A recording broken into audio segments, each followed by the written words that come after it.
short placement assessment to show you how you might assess your location and decide if it's a good place for a hotspot, whether that's your house or your buddy's house or something you're just looking at. So we're on Helium Vision here.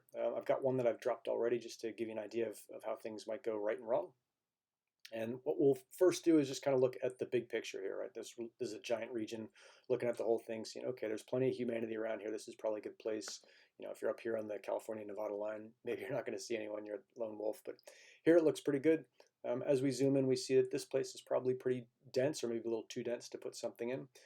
Looks like there's some clusters here, but let's say this is your house right here. You're like, oh, I want to see if I can put one in.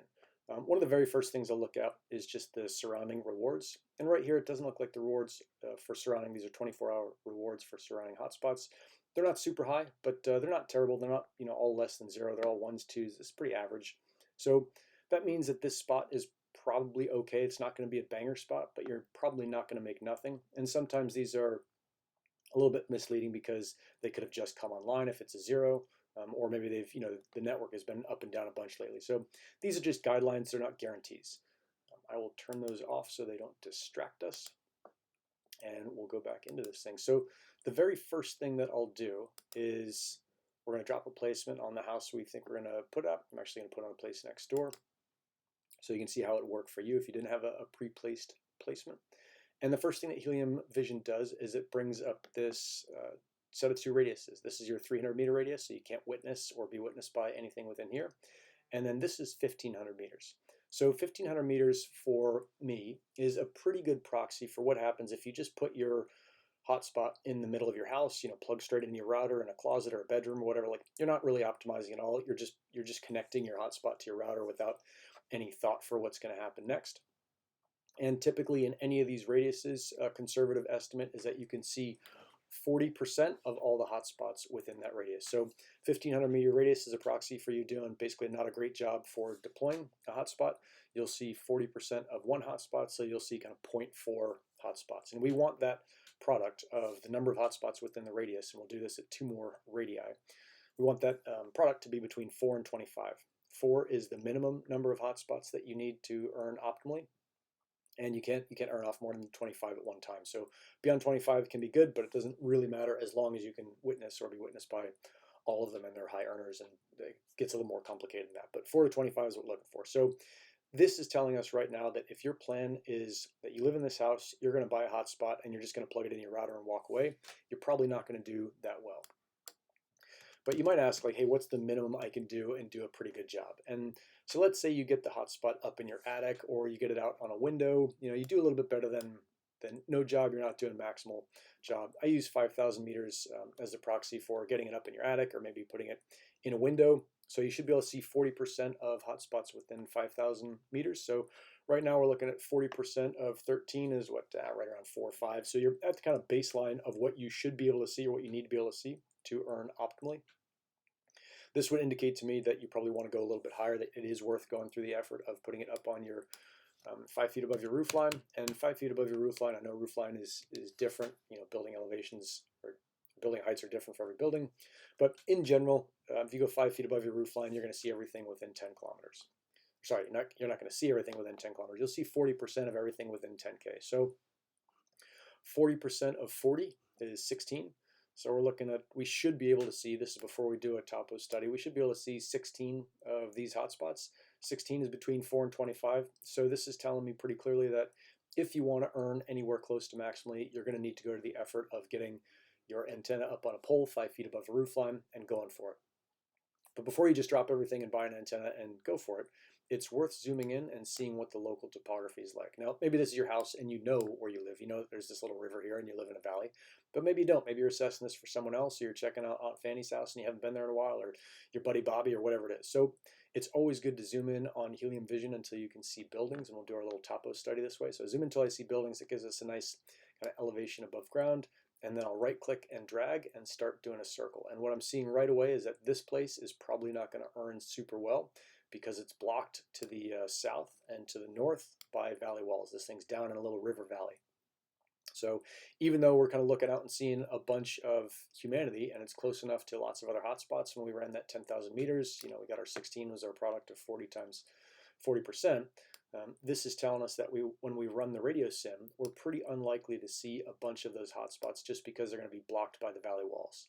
So I'll do a 360 just to make sure I'm kind of seeing everything. I'm not seeing anything, huge blocks that didn't appear anywhere else. And what I'm expecting to see when we run the radio sim on this is there's going to be a bunch of RF shadows to the south where this valley wall blocks it. There'll probably be a bunch in maybe like house radio shadows over here because there's a bunch of houses here, and we'll see most of the radio RF energy kind of spilling down the valley to the, what is it, southwest and off to the east. So to run a sim, cruise over and hit new simulation, and we'll do an area sim here. Frequency for us is 915 in United States of America. The sim radius for right now will run it at 20,000 meters. You can run it out to 50,000. It makes it a lot slower. And since we only checked out to 10,000 and we knew that within 10,000 we were fine, we'll leave it at 20. Height above ground, so let's just say it's 10 feet per story, like a little over 3 meters, or maybe right at 3 meters. So let's say that this is a 1-story house, so we'll go 3 meters there, and you get another 5 feet above the roof line, and we'll call that another 1.5 meters, so 4.5. Let's just be generous and call it 5 meters. So 5 meters, you're, what is it, 15 feet up, something like that. This would be kind of the minimum that you'd want to put anything. If these houses are taller, obviously you put it higher, but this is a good start. The antenna gain, we'll just leave it at 5.8. People love to debate antenna gain endlessly, and you get a little bit of advantage with some multipolarized antennas. But in general, you're not going to see a huge difference between 3 and 8. And yeah, people tell me that's crazy, but that's generally what I see as far as real world performance. Now for the environment, I know that this area is generally suburban timber. It's not dense forest. It's not suburban brick. It's not a ton of brick houses. It's just kind of scattered houses along this valley. And then we'll run this sim. I'm not tracking the placement. So what we're kind of looking to see here is we're going to paint the land with radio signal strength indicators visualized in color. And the lighter the green, the better. The darker the blue, the worse. So we're seeing kind of what we expected to see is that all of that RF energy, that strong energy, is spilling down the valley to the southwest and to the east. And then a lot of it's getting blocked by the buildings up here. And there's a really clearly defined radio shadow up on the edge of this southern valley or southern cliff wall. So that's kind of what we expected to see from the topo. If you're really kind of price conscious and don't want to burn extra credits, you could have saved yourself running that, but it's nice to see this. And then the other cool thing here is that once you run a sim, if you zoom in again till you see buildings and then right click and drag, it can really paint some of the highlighted features that are maybe higher than yours. So when you look off in the distance, you see that this is kind of the end of that valley. So it's getting a lot of strong energy, but it's not any higher than any of this stuff. But if we go all the way out to the east, we can see some mountains that we may not have seen before if we had used the area sim. So you see this mountain right here. Maybe it's worth it to get something on there if you can. Whatever this far mountain is, these guys over here, or even this little one. It helps you just identify other places that might be worth putting an antenna up on. Doesn't mean you can always get to those. Sometimes, and a lot of the times, those mountains are in public space where you can access it. But it's kind of a cool thing to see. You can see the same thing here from the green. Is like, oh, there's Black Mountain. There's actually a hotspot up above there in the cell tower site. But maybe you look over here and you see if there's any roads or houses or whatever. Maybe there's not, but it's always a good way to check things out, and it can really highlight those nearby peaks that might be really good areas to check out. Now you can see San Diego's pretty hilly, lots of mountains off in the distance anyway, but a good way to find stuff in general.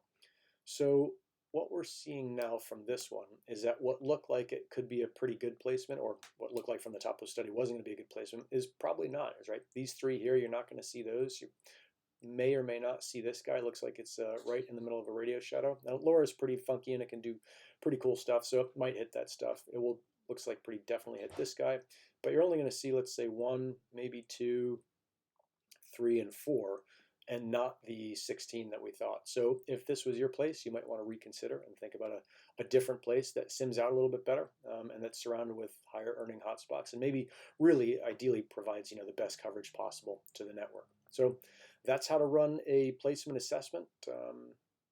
Yeah, rock on. If you need help, reach out.